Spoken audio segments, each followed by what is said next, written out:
Do you know exactly how much you need to make every month now?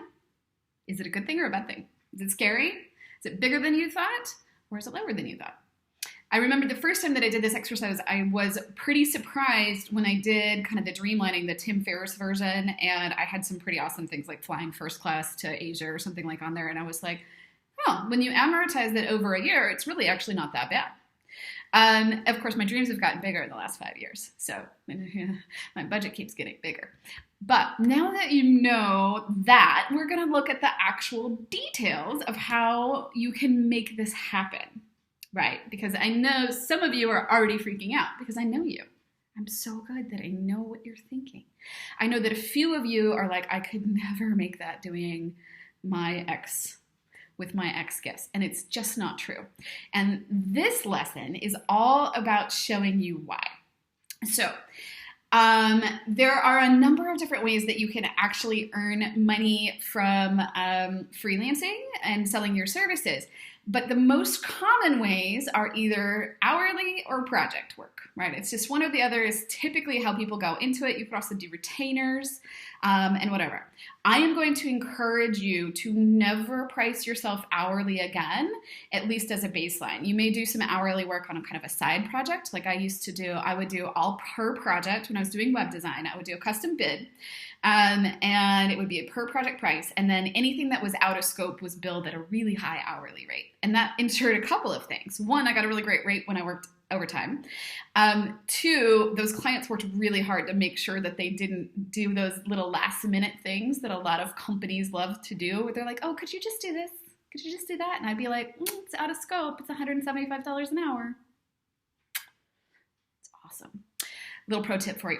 Anyway, so I'm going to encourage you to not run yourself hourly. So I want you to start thinking about packages, whether that's packages of services or tiers of service level or amount of time in terms of if you're a coach or something similar where you're doing one-on-one consulting, you want to look more at like doing 3, 6, or 9-month consultations, that sort of stuff.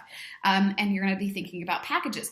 But before you actually put those packages together in the last exercise of this module, I want you to look at the value that you're providing.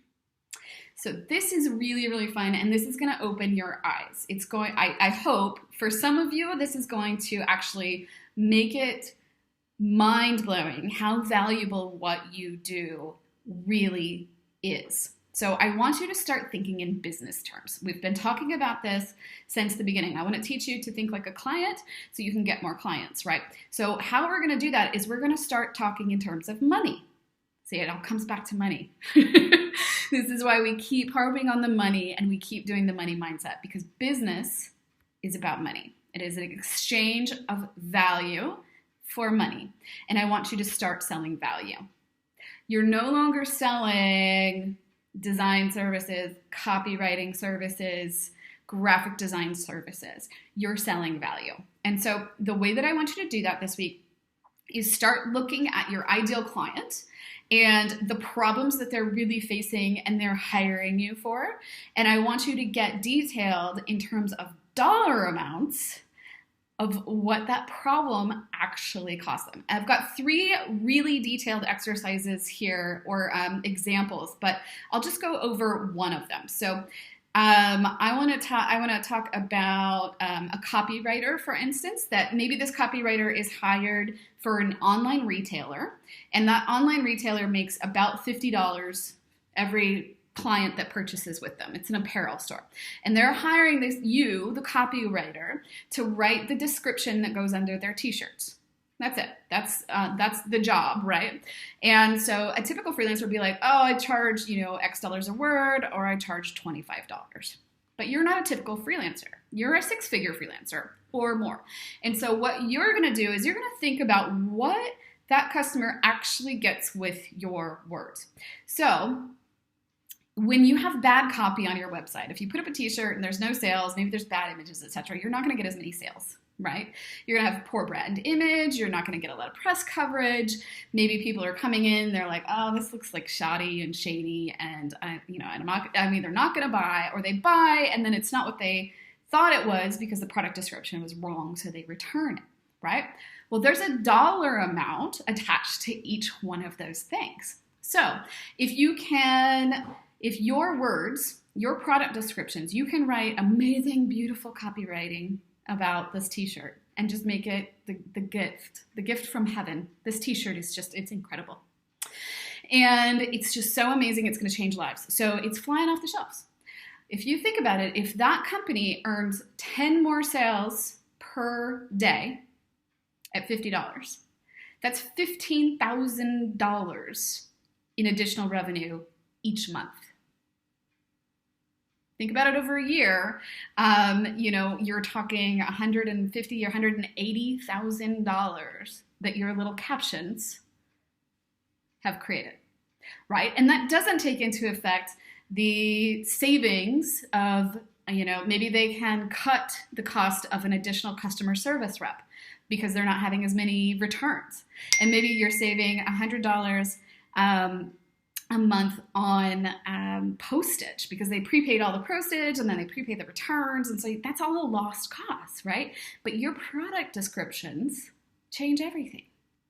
They have fewer returns, they make more sales. At the end of the day, you have made this company $180,000 a year.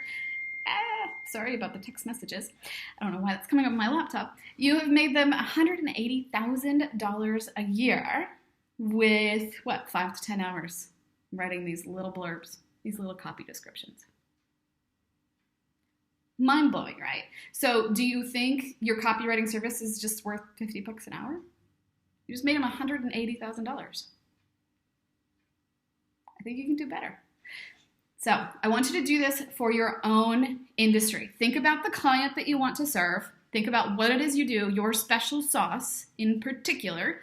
Focus on the things that you love to do most and what you want to spend most of your time on for this exercise, and just put dollar amounts to the things that you serve.